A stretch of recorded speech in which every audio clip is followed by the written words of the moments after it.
What's up, witches? It's the Zen Witch here with my reading of the new moon solar eclipse chart of December 14th, 2020. Let me get me out of the way. Here's the chart set for where I am. So it happens at 11:16 a.m. on December 14th in the Eastern time zone. And we're looking at the new moon right up here. Now, you know that we just came off of a lunar eclipse with the full moon, and they come in pairs. So here is the solar eclipse happening at 23 degrees of Sagittarius. New moon in Sagittarius is a reset as far as Jupiter things, the expansion principle. Sagittarius is a fire sign, so we're talking about a lot of passion and excitement and enthusiasm. It's a mutable sign, so it gives us the ability to shift and to change and to adapt to circumstances. So with sun and moon both being there, I think it really sets the tone for being able to have a good celebratory season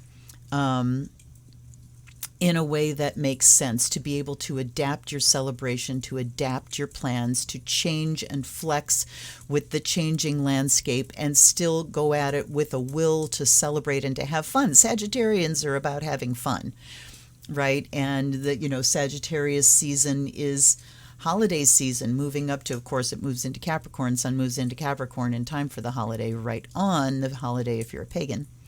Pardon me. But I think this solar eclipse, the fact that it is an eclipse, just says it can shine a light on how we have fun, how we can adapt that process. We've got, let's see, looking at it as a transit, we only have that conjunction. We don't have other aspects coming in to affect it. So it kind of stands alone. We've got Mercury sitting right here, but it is not part of that. It's not a true stellium yet, considering Mercury is at 20, Sun, Moon is at 23 degrees. You need it to be a tight 2-degree orb in transit to have an effect. But it is applying. I mean, the Moon's going to be gone by the time Mercury approaches the Sun there, so we can't really consider it. But we can consider it in terms of a T-square that it's involved in. And this is an actual T-square. It's within 2 degrees. So we've got Mercury here, we have Neptune here, and we have the North Node here. The North Node indicates the way forward. Mercury-Neptune square is all about communication, but Neptune at the apex says we need to come to terms with how honest we're being with ourselves, with our idealism, with our rose-colored glasses. When you have Neptune-Mercury square, it is all too easy to self-deceive, to just sugarcoat things, to spin a fiction, to not be dealing in the realm of reality in our communication and our thoughts. So that Mercury-Neptune square, we need to use that energy somewhere. We need to be aware of it. So constantly be looking vigilantly at, am I being honest with myself? Am I being honest with somebody else? Am I being dealt with fairly by somebody else, or is somebody else spinning me a yarn? So whatever's happening communication-wise that's coming at you, just make sure that you're running it through the filter of how honest am I really being. It certainly makes for some mental confusion and mental manipulation. I would call this the gift of fabrication, okay? And with the North Node here, it says that we don't move forward unless we are really honest with ourselves. So communication here, we want to also ask, are we being compassionate with our communication? That it does generate energy because it's a square, and I know as soon as I get out of this video, the big light's going to come on, and I'm like, I'm going to be saying, oh, I know what that's about. It should be this. But Neptune is the dissolver. Mercury is about our thoughts and our communication. Mercury in Sagittarius says that we can be particularly broad-minded and accommodating in our communication with other people. We can also be particularly blunt with it in Sagittarius. And then with Neptune in Pisces, there can be sort of a toxic, neurotic vibe to it. Of course, this is really going to affect you if you have that natal promise in your chart. If you want to know what natal promise is, come join my Patreon at the priestess level, where you will get monthly, at least monthly, deep dive astrology videos on how to be your own astrologer and read your own chart. So on that note, I will also say that what's really important about this new moon is where it falls in your natal chart. So if you know where Sagittarius, where 23 degrees of Sagittarius is in your natal chart, that's where the spotlight gets shined in your chart. That's the house that's going to be highlighted by this eclipse. And it pairs with the house that was highlighted by your lunar eclipse. And that doesn't necessarily have to be the opposite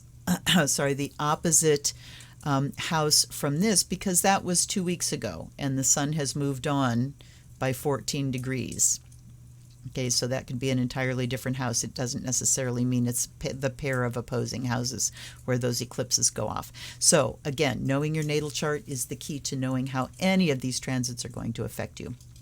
Now I'm also going to talk about this Saturn-Jupiter conjunction, but more importantly, about what's going to happen very soon after that. I've got this chart animated. What else did I want to say? Oh, we also have Mars trining Mercury, so it's going to make it very easy to be a little too aggressive with your speech, to speak before thinking, with Mercury and Sagittarius and people wanting to be, really blunt with their communications. And then with Mars trining, it just says Mars and Aries trining, it just says it's even easier to just be mouthy and blunt and overspeak.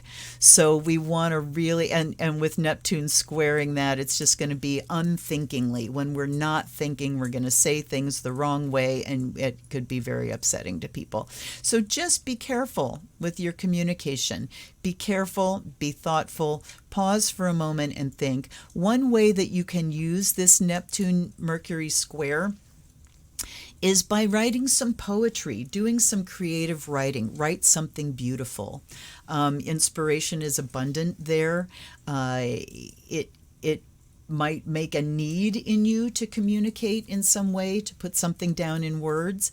So again, it's really going to affect you if it's hitting your chart in a personal way, or if you have Mercury-Neptune involvement in your natal chart to begin with, as I do. So back to the Saturn-Jupiter conjunction here. It is exactly conjunct now. If we step back to the day I'm shooting this, it is exactly conjunct now. And as we move forward to the new moon, we're within 1 degree.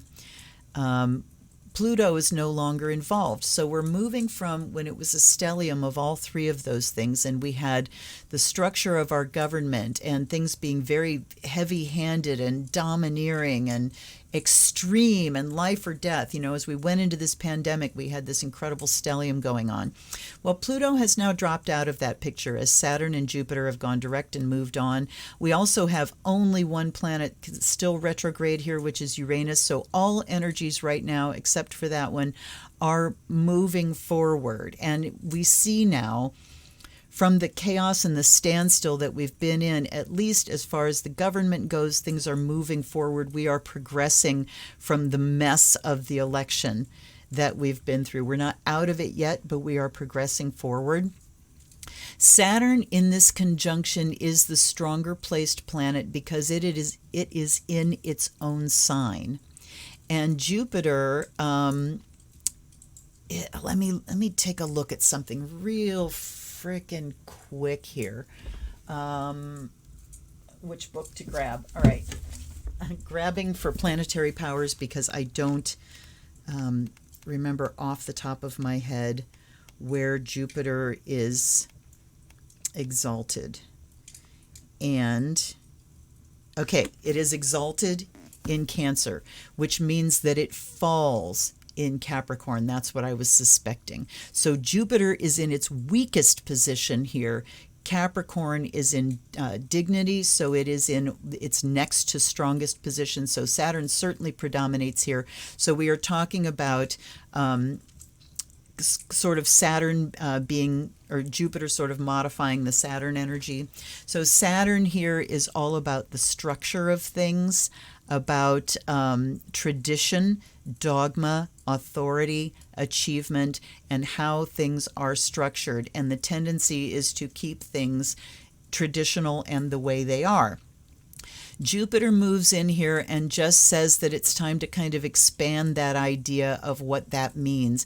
It also says that with Saturn kind of having a stranglehold on Jupiter, it is sort of hard to expand beyond and for that vibe of generosity to express itself. So as this conjunction happens, they are wrangling in the Senate over another relief package, which does not include relief checks for Americans, which is just unconscionable, especially around the holidays in this surging pandemic.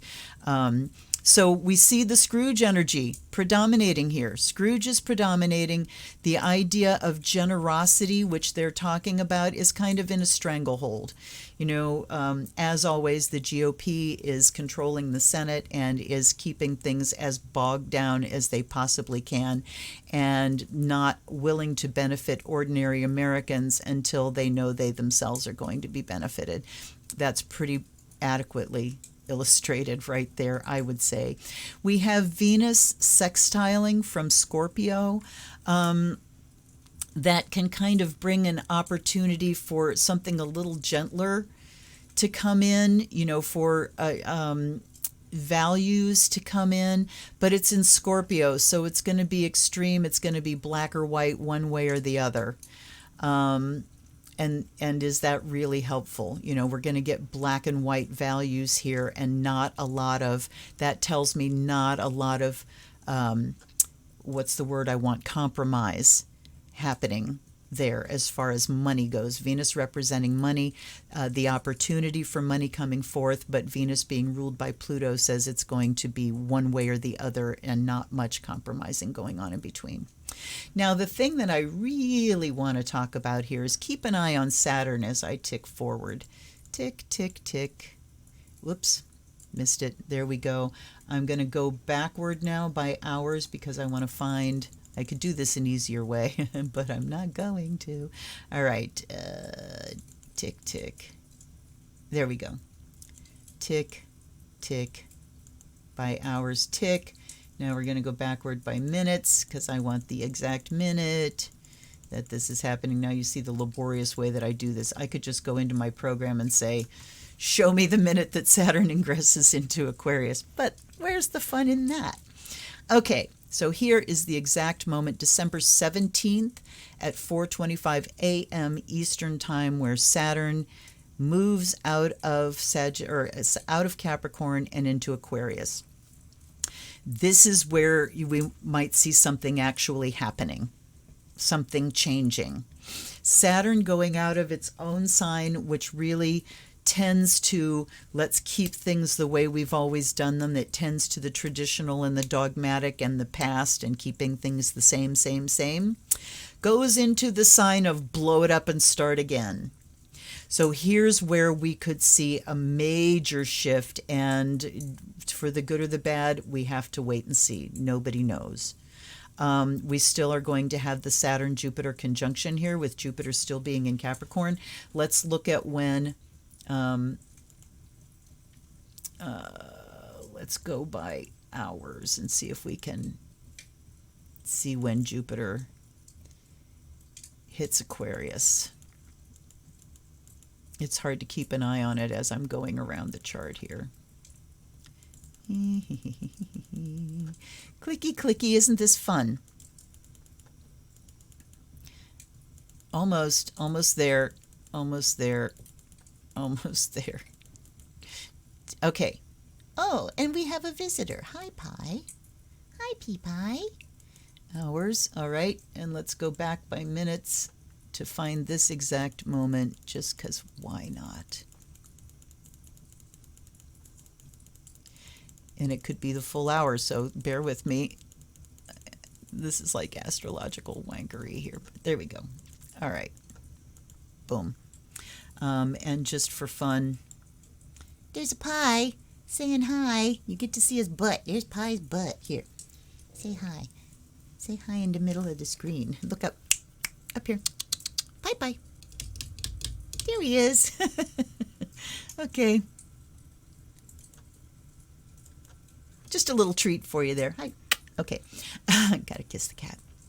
All right. So here on December 19th is when both Jupiter and Saturn are in Aquarius. So Jupiter goes in 8:07 a.m. on December 19th. So we've got over that 2 days. Saturn goes in first on the 17th. Jupiter joins it on the 19th. I think when Jupiter joins it, we could really be seeing some big shifts happening.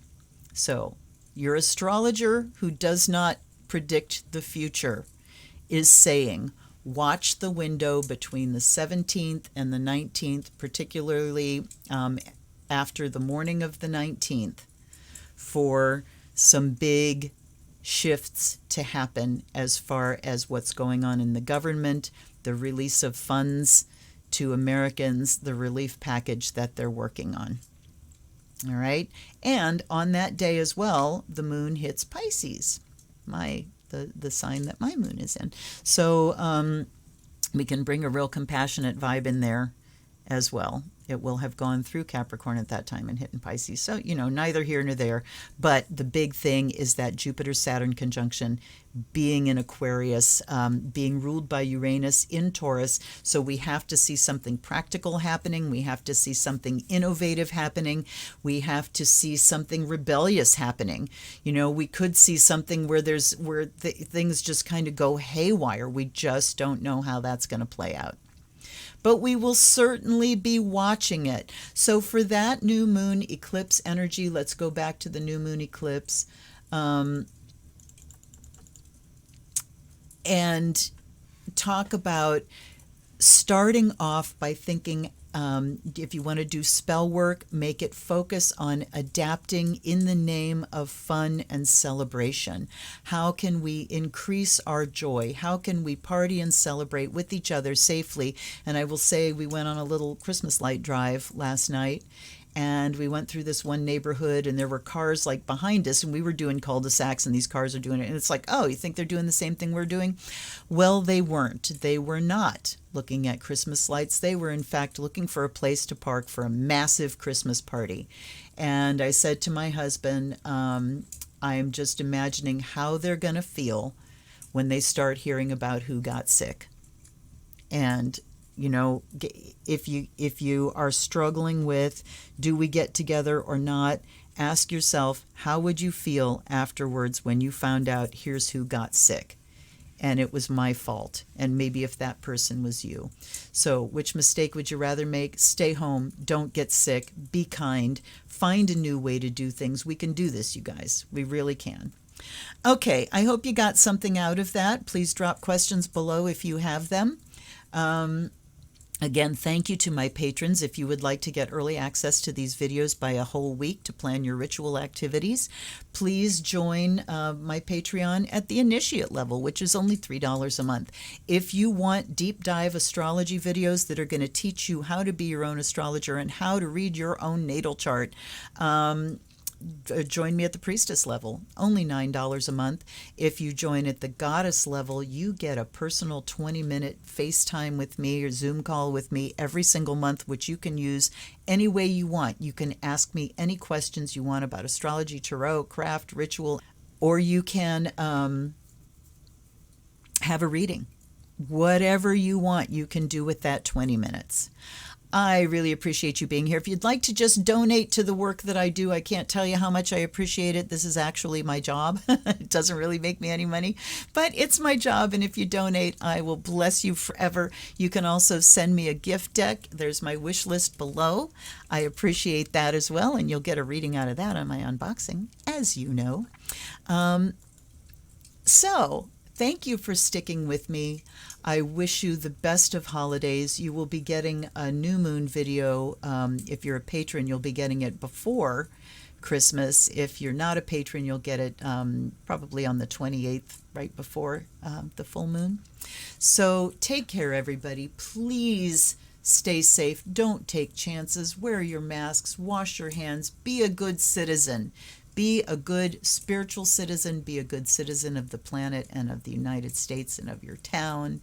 And take care. Stay safe. This is the Zen Witch. I'll see you next time. Blessed be.